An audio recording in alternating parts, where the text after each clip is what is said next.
Hey guys, welcome to this new feature that I've introduced to the channel, which is like an offshoot of my life coaching or personal coaching channel and practice. Because a lot of the interactions in the comments and the songs, they hit me pretty hard sometimes because they reflect on life. So anyway, I introduced this new feature so that you guys can leave questions, concerns, anything you have about life or just my thoughts on things, either in the comments or if they're a little bit personal, you can email them to me, and then I keep it all like anonymous, so to speak. I mean, I'll talk about the issues, but I won't say who brought them up, so that part of it is anonymous. So, but the email address is real. It's in the description box. Yeah, so we're just going to get going with this. This is episode 1, and I think this is going to be fun because we've interacted over the years. So many folks are just wonderful, rock solid people, confused like me, hurt like me, happy like me, all the emotions that make us human. But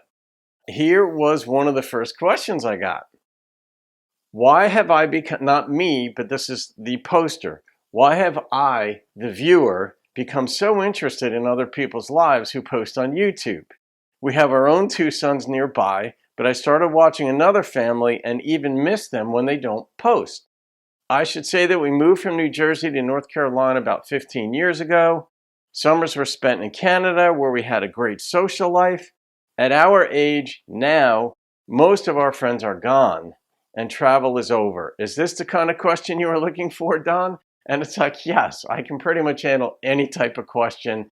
And whether it's relevant to the channel or not, yeah, I'll decide that when I see them. But yeah, of course, I mean, why are we interested in other folks? I can speak for me. When I watch other reactors, I like to see their take on life, to see what sorts of things I may be missing in life. It's the same reason we watch TV or movies in a way. We not only do we want to be entertained, but I know for me, I'm always intellectually curious. And I have a philosophical bent, and I want to know how other people are processing life because I can benefit from it. That said, it's kind of a safe environment to be part of someone else's life without any commitment to them. The commitment is on your behalf to just watch them to whatever extent you want. But I know there's like social implications when we see, like when I watch younger folks react to songs or comedy. I want to see how sensitive they are. It's sort of a mirror into the culture at large, depending on the age which I'm, the age of the person whom I'm watching. So, yeah, I mean, then you get attached. I mean, we do get attached to people. I mean, if you have compassion that lives in you, you will be attracted to sort of seeing how other people live their lives, and you can kind of like bond with them from a distance. It's not television. YouTube is a beautiful medium for these sorts of personal, impersonal interactions and bonds with folks. So, yeah, I mean, you have your own children, but they've grown up. You've developed a library of skills and awarenesses in life and ideas of parenting and when your kids maybe had a real rough time and you didn't think they'd pull out of it, lo and behold, they did. Like you understand as a mom or dad or grandma or granddad how the process of life goes. And I think that's part of why you might be watching the videos and get attached to them. So that's question number 1. There were 3. Another one was, how do we get back to being a constitutional republic? And well, the short answer is we still are a constitutional republic. Most folks think most folks think the United States is a democracy, and it's not. A democracy is where majority rules. The people decide how things are going to go. That is not the United States. The U.S. Constitution is supposed to be the governing document, the governing authority, which is why the Supreme Court is the supreme law of the land. And they only review cases if they have constitutional implications.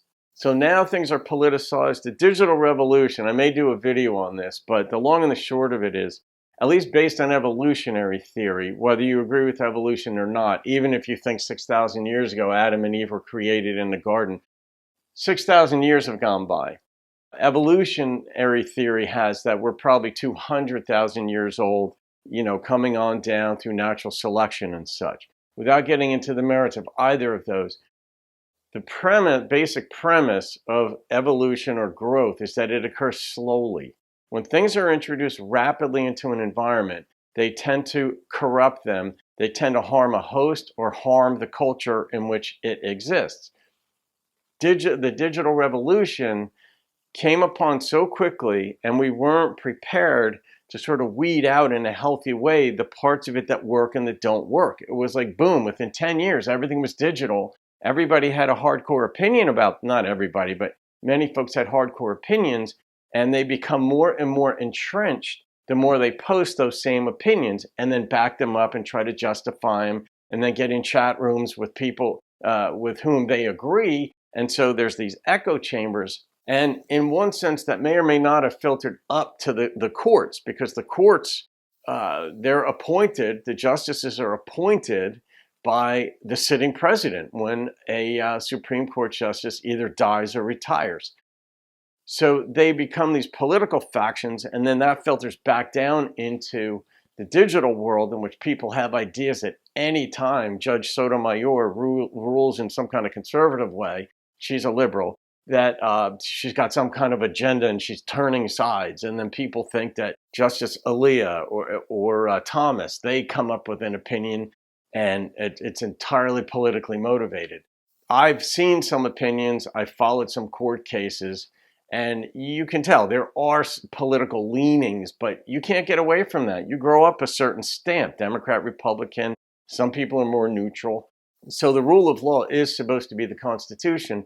One of the things that's a big problem, though, that I have a big problem with are executive orders. I don't think presidents should have unlimited executive order privileges where they could just sign a document like they're the king or the pope, and it becomes the practice. And maybe a limited number, maybe 3 per year or something. But the purpose of government, the U.S. government, the founding government with the system of checks and balances, was for it to move slowly. Did not want any one branch or any one faction in the government to be able to dictate how things move, so it couldn't steamroll the people. So you've got the 3 separate branches of government. Each one has checks on the other one.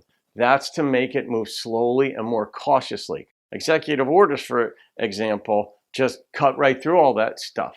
And unless there's an exigent need for that, I think that they should by and large be done away with. So the answer is we're still a constitutional republic. The Constitution still is the supreme law of the land. But the Bill of Rights introduces other things that might conflict with it and all this stuff. But that's kind of like my take on whether we're a constitutional republic. We are that. We still are that, even though social media has kind of influenced our own minds into thinking things are kind of crazy. And they are. Maybe the pendulum will swing back and we will adapt to social media, and its effects. But that remains to be seen. And then another question I got was, have I read Dr. Gabor Mate's books? And the answer is no. By and large, I don't read books in that field. I listen to a lot of seminars on neuroscience and memory and the brain and physiology and English and probability theory and a lot of like nerdy stuff. But I love putting those pieces together to sort of help others. But as I understand his Dr. I guess you would say Mateus, perhaps, if he's French. I think he's up in Toronto. And I am acquaintances with somebody who may be a colleague of his, whose psychology practice and research is in the field of addiction. And primarily gambling was the person who I'm acquaintances with. But Dr. Mateus' thesis seems to be, from the little bit that I know of him, that the environment plays a much bigger role in our addictions and proclivities than genetics do. So it's really just another sort of nature-nurture debate. How much do our genes influence our behavior, likes, dislikes, and such, and how much does the environment? And the environment or culture has a much greater influence than we think. That most people think mom and dad providing a stable home is what influences the kids and how they grow. It certainly does, but studies have shown that actually kids' friends, who they hang out with, the school they go to, the culture in which, the town in which they live, that influences them to a much greater extent than the stability or instability within a home. Now, of course, if is abuse going on in a home, that's going to influence the child, of course. But if you think back to when you were younger, that if you went to college or whatever, whenever you came back from college, you didn't want to come home and hang with your parents. You wanted to get out and go hang with your friends that you hadn't seen since last semester or what have you. So, but no, I haven't read his books. I try to keep my items mostly virginal, just get disparate information from around and then put the pieces together for myself or see if they agree or disagree with what I've already thought through. So there it is. All right, folks, leave your questions down below, your thoughts, whatever you may have, and I'll do an episode 2 once I have enough material, so to speak, to work with. But if it's more personal, the questions are your problems, and you'd like to see me comment or maybe do a video, I will, but I will leave you, your name, your screen name, all of it completely out of it. So you can email me as well. So there you go. Have a wonderful day.